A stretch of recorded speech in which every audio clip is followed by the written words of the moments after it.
Conference will now be recorded. There goes. I'd like to call this meeting of the Port Orford City Planning Commission to order. It's March 10th. It's 5:45. I'm going to call this call to order. We're going to have a roll call. Commissioner Gomes. Present. Commissioner Boyston. Present. Commissioner Trini. Present. Commissioner Thielen is here. And Commissioner Lawton we're having some difficulties. I'm texting her and we haven't got her on yet, but we'll make a note of it when and if she does. Mhm. She's here? No, I said Okay. yes, I'll make Good. note of it. Okay, chair comments. Chair comments. Thank you all for coming tonight. We are not voting on anything, but I wanted to update y'all on the code compliance support team that we've been working on. So without further ado, if there are any public would like to make comments, are there any public online? There is no public online. Let's move on then. Additions to the agenda. Nay? All right. Item 5, minutes for both the February meeting and the July meeting will be available at the meeting. So it was actually not the July meeting, it was the August meeting. And when I went to go do them today, I discovered that the audio for the July meeting was bugged. So I now need to find my notes from then. So once again, hopefully next month you will have 2 sets of, So we have February meeting. You have for February. 10th. yes. Okay. So let's look at those and see what we think.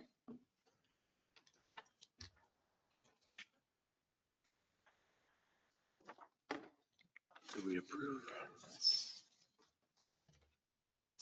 Don't have those.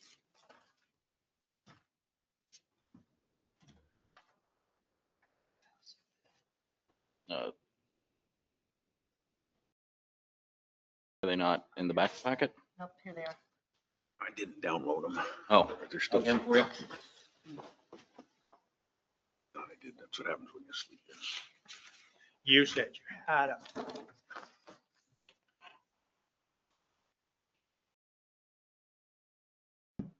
Like,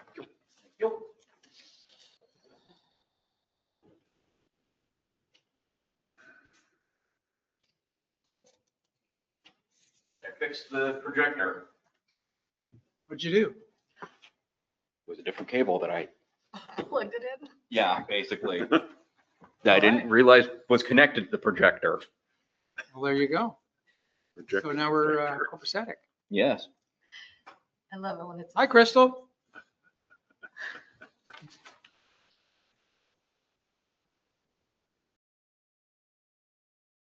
We can see you now. Are there any comments on the minutes? Adjustments? I have no comments. Okay, I'm going to declare them adopted by acclamation. And thank you, Joseph. Those look really good. Thank you. Discussion items. Code compliance / enforcement. I wanted to update everyone on the council meeting that I went to. So if you'll remember the last meeting, we passed a resolution, or maybe it was a meeting before, suggesting to the council that they adopt language about 30 days for holiday lighting and taking out the name and so forth. We had quite a long talk about that, about the details of it, and they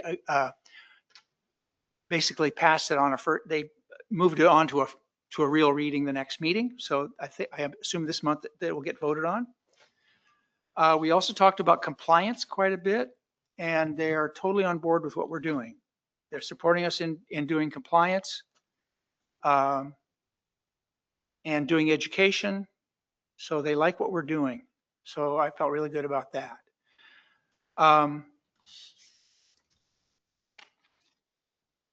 And that the current dark sky, the current outdoor lighting code is probably sufficient. They agreed that they saw that was probably, we don't probably need to do the enforcement part and not the rewriting the details. And later we'll, if it needs, if compliance starts coming into place, then later we can take a look at, which I thought was pretty great. The compliance team thing is, this was the result of a meeting of information that Commissioner Gomes found from the surrounding towns, which she and I went through, and we kind of came up with this general format here. She actually took notes from our meeting and came up with this, which is really, really straightforward and excellent, I thought. Thank you very much. And then I took this to Melissa, and she and I sat down, and she said, well, this doesn't work that way, and this is the way it should work. And so we're now at an upgraded version of this, and I really like it. You've all had a chance to look at it. Do you have any, anybody have anything to say about it? That we would, this looks like the kind of the form that the identification and the groundwork is going to go on. Still to be worked on will be the fine structure, research and making a flow chart for the violators, how it all works down, and the forms that will all be done. But hopefully we'll have this all in a structure that the city employees can just run down the list, send out the forms, reference a form, send it out, and it'll take the work out of it for them. And also for the officers. Can I just make one note that for some people who aren't reading it, that the focus initially is just going to be on outdoor lighting and right-of-way issues, Yes, not the entire. that was that's the wish of our city manager, city administrator. So after I had this in hand, so I'm working with Councilor Brennan also on enforcement. She and I and the police have met with the mayor, and so these things are coming together now. So I briefed her on this, and we talked about it, and she was on board with this. But she wanted to add animal control to this. And I don't know whether the city council is going to want to do that, but I told her that we would look into it and see what it would entail for our officers or for the city to get involved in that kind of enforcement and just find out about what it is. And, I didn't bring it with me. But I took notes from what she said, and we need to make a call to at least to the sheriff and find out how the animal control system works, what they will come out for, what can be done if they don't come out, if there's not a dangerous animal, if it's a known animal that's doing something, can our police deal with it? So there's some information needs to be gathered on that. And I have a call sheet for that of questions that we can ask of the sheriff or of the animal control, the county people. And then we can we'll also meet with our officers too. And it'd be good to know what other towns are doing too. And I don't know whether we're really going to get involved in that, but I want to lay out what the territory is so we all know what it is. And so citizens can know what it is, whether the city council adopts anything or not. So I told her I would take lead on that. I guess I have a problem with, how does this relate to the lighting code?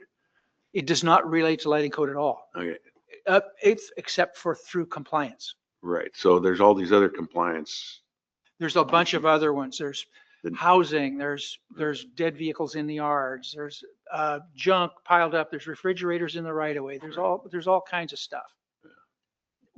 The city right now wants to deal with right of way, stuff in the right of way, especially of vehicles that are dead, and the lighting, because that's where they're getting the complaints. Mhm. That's what's driving this is complaints. Time, our city staff is spending time doing things, and it's kind of not going anywhere. Mhm. So we want to make it easier for them to clean their desks off. and get the word out. So, Animal control included? I'm sorry, Is animal control included? in animal this? control is not concluded, but that is something that Counselor Brennan would like to add to this. And I told her that we would at least look at it.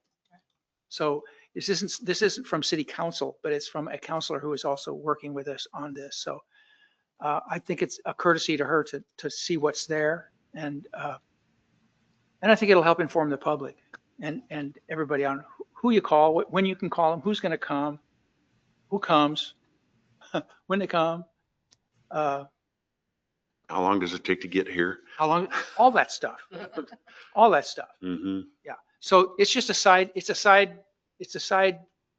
thing for us right now. So I don't want to spend really a lot of time on it, but we do need to make a couple calls. Okay, that's that. So any other comments on this code compliance support team as it is? And I'm sure it'll get tweaked along, hopefully with your input. Well, I just had a question about what are the odds that there's retired police officers? So in the meeting that I had with the police officers here, they said there are 12 Is that right? in the area. Yeah. Good. So I will write a letter and then I'm going to ask the chief to send the letter out to all those people because he knows who they are. I don't know who they are. And I'm not going to look them up. It's not my deal. Okay. But, go to the people that know. So that's what I've heard. They said 12. Yeah, I saw that and I thought, are there that many retired police Yeah. officers? Go figure. It was just taking advantage of what he already knew was around in the community. Yeah. Well, and the idea is that we want someone like that who has a lot of experience going with the public and going up to people's houses and speaking with people. And if I were doing it, I'd certainly feel more comfortable with someone like that. Anything else? And a goal of trying to keep as much of the work from being put on the police department's Right. shoulders as possible. That's the concept behind the volunteer team. I can't see Crystal. Are you? I'm raising my hand. Thank you. I think that if they're retired policemen or people have worked in police, it might be good to connect them with the police department. So that was our original thought, that we would have reserve officers, and the police are not interested in doing that. They don't really want to get into that. So instead of that, we thought about having them work basically under the planning commission or under this commission. So they would actually put in an application with the city council like we do.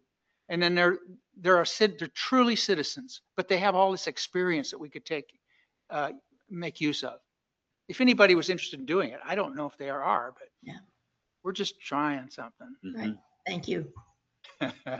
But our officers they thought it would be tricky to have them as reserve. There's a lot of complications once they're tied to the city, Right. evidently. Insurance. Anything else about this? Then let's see. Code compliance, planning clearances. Let's move on to planning clearances approved since last meeting. None. The partition I mentioned last time that's up on Vista has finally started moving forward again. The surveyor has finally responded to Crystal and I's staff report, so that should hopefully be finished up soon. There are 3 planning clearances currently in process. There is a remodel / fix-it ticket up on Port Orford Loop, and the Talus subdivision has submitted 2 new planning clearances for developing properties just today or yesterday. And then just would like to take the time to say that before they'll be allowed to develop any of the waterfront properties, they will be required to either have an engineer or geologist sign off on the retaining wall, or saying that it's still functional, or they'll have to redo it. Just the point, I think ODFW was involved in the development of that subdivision. I don't know if they need to be contacted as well at this point because of the access to the lake and what those retaining walls were built as a kind of a mitigation to keep them from being able to build too far into the wetlands there. Okay, ODFW, I will do some follow-up. I'll review the documents to see if that was the case, and if it is, I will reach out and let them know. And I should clarify, the two that they are developing aren't on the waterfront yet, but we made sure to reiterate to the developer that before he can develop on the waterfront, that the retaining walls need to work. Yeah, I saw it. Yes, Chris? Oh, I'm raising my hand. Yes, Crystal.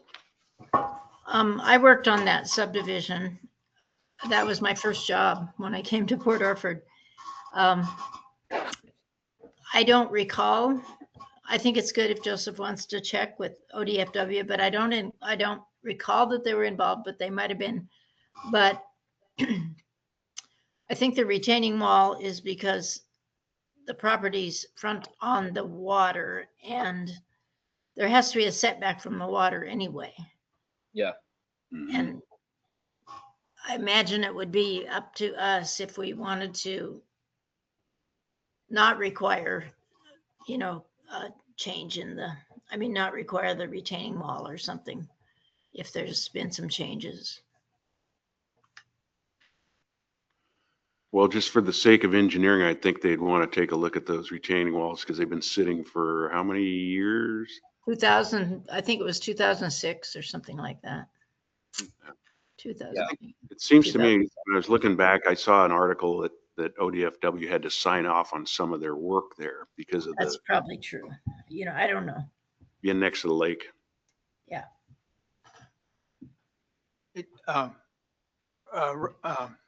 Joseph, were they planning on putting in another well? Is it true that you can only have 3 houses on a well without having a water system? So if you have more than 3 houses on a singular well, you need a different classification of well that is a community well.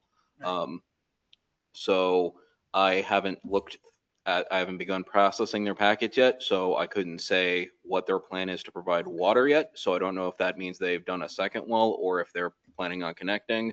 If they say they're going to connect to the existing well and it isn't graded for that, then one of my conditions for approval would be you need another well or need to get the current well upgraded to meet a community well standard. I think they have 3 wells at this point. Oh, okay. Do they need to talk to the Oregon Department of Water Resources with respect to the well potentially pulling water out of the lake?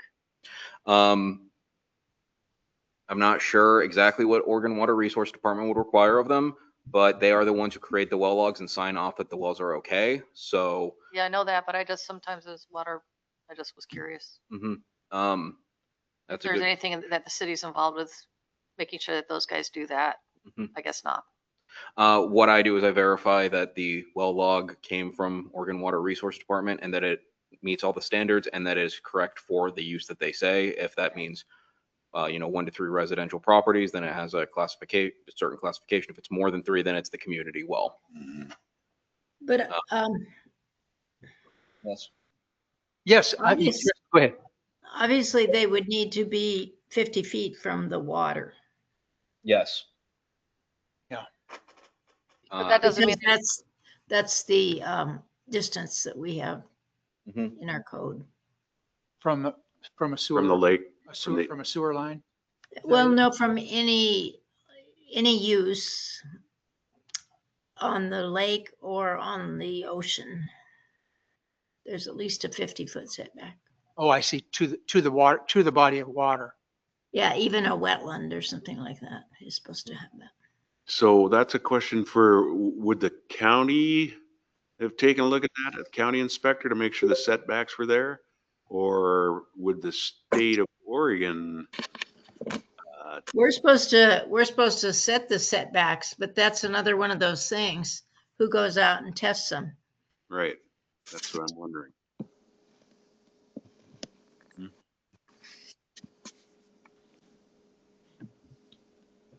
I see you, Commissioner Lott. Thank you for joining us. Sorry about that. I'm not sure what happened, but Glad to be here. So any more comments on the planning clearances approved since the last meeting? You know, the setbacks, that setback issue, technically, anybody who is going next to a body of water where it's not obvious that it's more than 50 feet should be having a surveyor or somebody give them the measurements, because the measurements are supposed to be, I mean, it's not where you see the water, but it's where the higher high water is. Good point. But who do we get to check? Well, the applicants would need to have somebody do that. I know when he submits his plot plan, it probably shows where the well head is in relation to the water, or at least they should. Yeah. And Part of the plot plans is showing the location of the well, if it is on a well. And like I said, I haven't begun processing the paperwork quite yet, but I conversed with Mr. Carey when he came in to submit them, and he does have a geologist out there to inspect the soil and the retaining walls. Are they going to be inspecting the individual properties that they've sold? Is that what you're saying? That was not one that something we requested of them, but it was, we requested that the geologist make sure to, establish where the wetland is and say that the retaining walls will still be able to retain the weight that they're putting on it.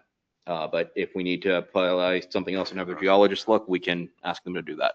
Well, I would think that that would be something that if we did ask that, it would be at the expense of the client. Not, we're not asking Carrie to do that for free or to charge the city. Right.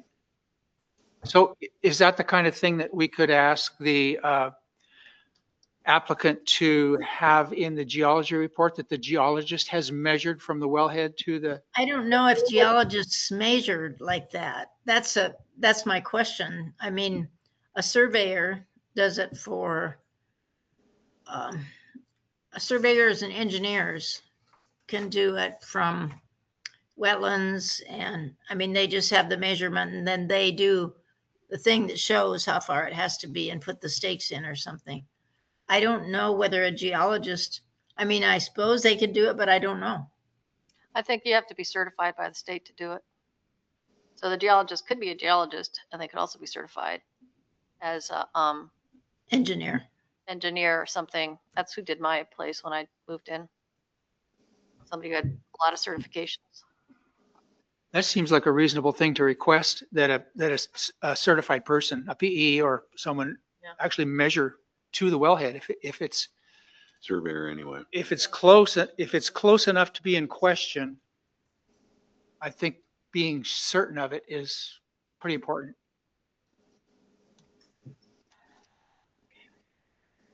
For my 2 cents.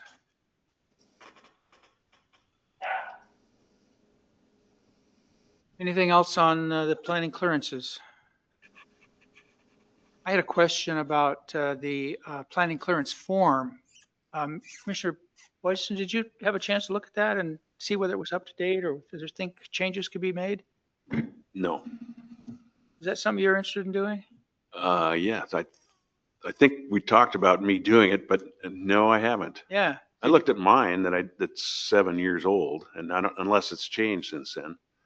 Did you send one to? Yeah, I believe I sent one to both of you. Yeah. I got one. Yeah. So yeah, I So- did.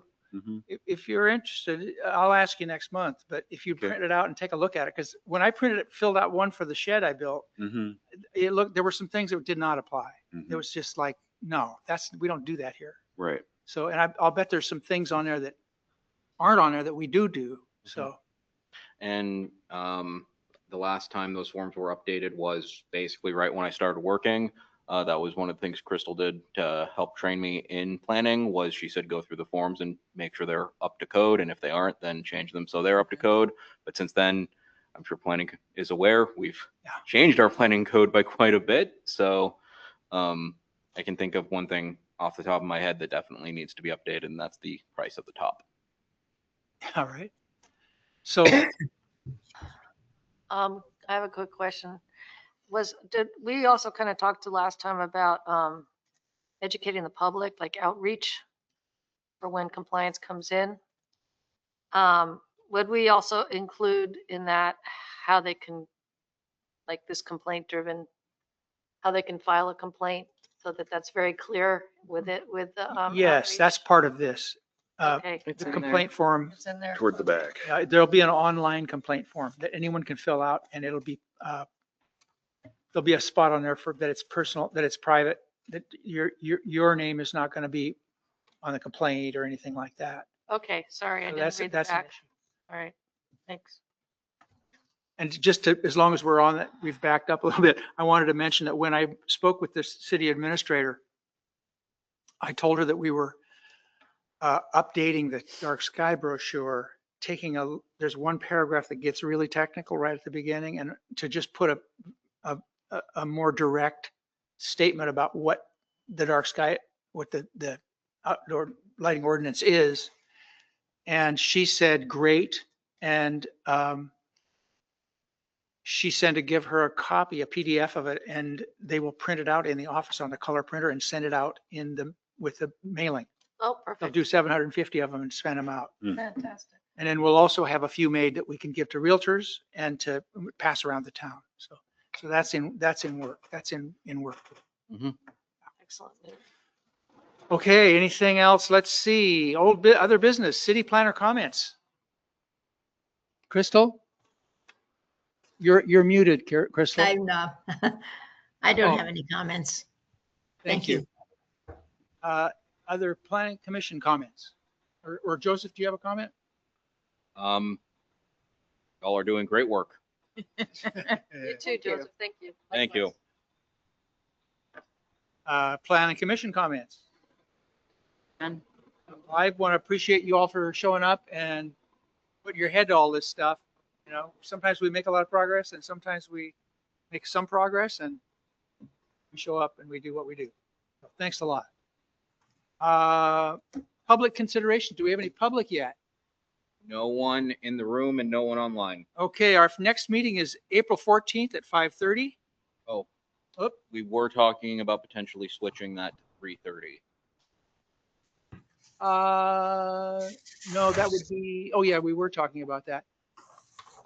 I like 5:30 because it's the evening and people are done with their jobs. Mhm. Crystal, do you want to weigh in on that?